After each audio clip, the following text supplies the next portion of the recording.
चढ़ल जवानी के पानी छोड़े तो गे तोरा, चढ़ल जवानी के पानी छोड़े तो गे तोरा, ने मोरस जका चूसले तो जगत के छोरा, गयू मगाऊ के छोरा, ने मोरस जका चूसले तो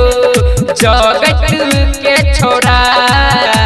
गयू मगाऊ के छोरा, चढ़ल जवानी के पानी छोड़े तो गे तोरा, छोड़े तो गे तोरा। अभी आप सुन रहे हैं त्रिलोकी रिकॉर्डिंग स्टूडियो दिल्ली से। मोरस जका चूसले तो जगत के छोरा, गयू मगाऊ के छोरा, लगा के होठ लाली घूमै छे बाजार में, छौरा सब दीवाना घूमै छौ फिराक में, लगा के होठ लाली घूमै छे बाजार में,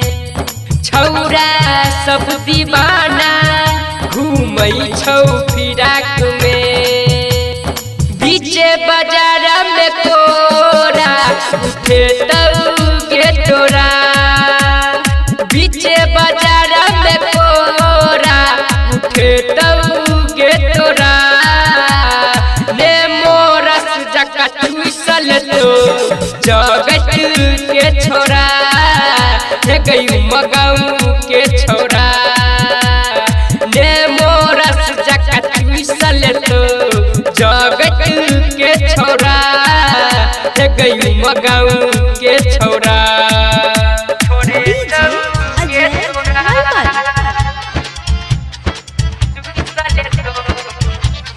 ने मोरस जका चूसले तो जगत के छोरा, गयू मगाऊ के छोरा, माल छके गुलाबी आँख छौगे शराबी,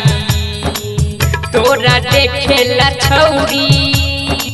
कर छै सब लड़ाई, माल छके गुलाबी आँख छौगे शराबी, तोरा देखेला छौरी कर छै सब लड़ाई, राइटर लक्ष्मण कोरा उठे तो गे तोरा,